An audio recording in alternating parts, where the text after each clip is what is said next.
দেখুন বন্ধুরা, আজকে জামাই ষষ্ঠীর একটা স্পেশাল ব্রেকফাস্টে আজকে দেখুন ময়দাটা মাখা হয়ে গেছে। ময়দাটার মধ্যে আছে জোয়ান, একটু বেকিং সোডা, একটু হচ্ছে লবণ আর রিফাইন তেল দিয়ে ভালো করে সুন্দর করে মাখা। দেখুন কত সুন্দর একটা সফট একটা আর ডো তৈরি করেছে। আর এখানে আছে দেখুন আলু, এখানে হলুদ আছে, লঙ্কার গুঁড়ো আছে, গোলমরিচের গুঁড়ো আছে, জিরের গুঁড়ো আছে আর ধনের গুঁড়ো আছে। সমস্ত গুঁড়ো দিয়ে এটা আমি আলুটা এবারে ম্যাশ করব।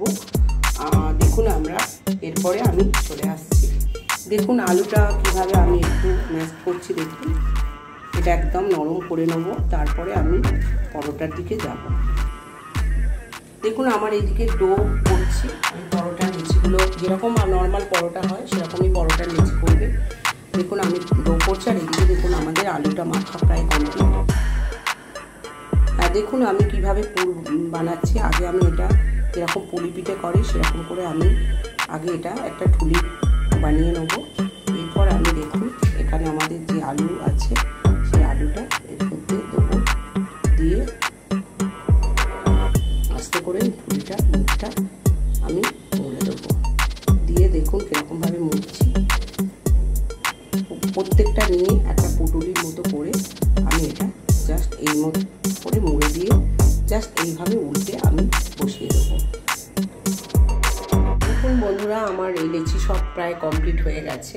আমি এবারে পরোটাগুলো, আলুর পরোটাগুলো আমি কীরকমভাবে বেলছি দেখুন। খুব হালকা হাতে বেলতে হবে, কারণ এখানে যেহেতু পুর আছে। দেখুন খুব হালকা হাতে বেলছি।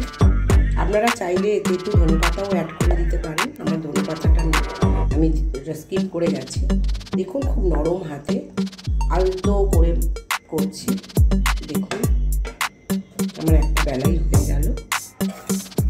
দেখুন বন্ধুরা আমার কড়াই প্রায় হয়ে গেছে, গরম হয়ে গেছে। আমি এতে রিফাইন তেল দিয়ে দিচ্ছি। এবারে আমি আলুর পরোটাগুলো ভাজবো। দেখুন আমার বেলাও কমপ্লিট।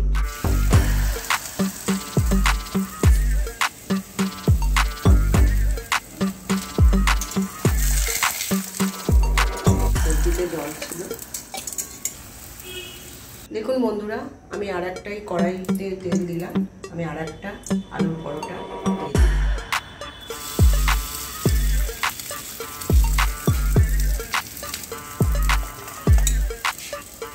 দেখুন আমি কি সুন্দর ফুলছে আলুর পরোটাটা, এত সুন্দর ফুলছে আর একটু ফেটে যায়নি। দেখুন সুন্দর একটা মানে কালারও এসছে আর প্রচণ্ড সফটই হয়েছে। দেখুন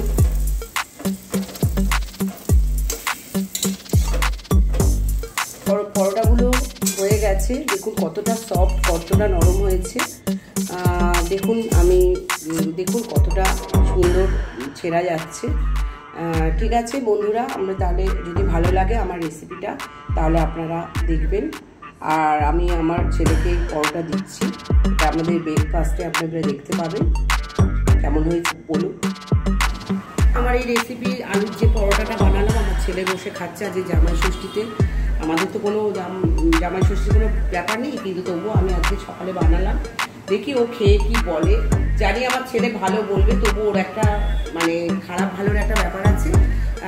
একটু খেয়ে দেখো কেমন হয়েছে। তো এখন আমি ওই মার যে রেসিপিটা আলুর পরোটা আর পনির দিয়ে ঘুগনি যেটা আমি এখন টেস্ট করবো। তো দেখতেই পাচ্ছি বন্ধুরা আমি যে এটা কাটছি এটা কিন্তু খুব ইজিলি দেখো কেটে যাচ্ছে। প্রচণ্ড সফট হয়েছে, প্রচণ্ড স্পঞ্জি হয়েছে, যেটা কিন্তু সত্যিকারে খুবই পরোটার জন্য যে কম তেলে এতটা সুন্দর পরোটা হয়েছে সেটা কিন্তু খুবই ভালো। আমি একটুখানি ঘুগনি তুলে নিলাম, এইবার খাচ্ছি। অসাধারণ বন্ধুরা, দারুণ খেতে হয়েছে। এই আলুর পরোটা এই ঘুগনি দিয়ে দারুণ লাগছে। তোমরাও এই রেসিপিতে রান্না করে দেখো, আশা করি তোমাদেরও ভালো লাগবে। তো যদি ভিডিওটা ভালো লেগে থাকে লাইক শেয়ার সাবস্ক্রাইব করে দিও। দেখা হচ্ছে পরের ভিডিও।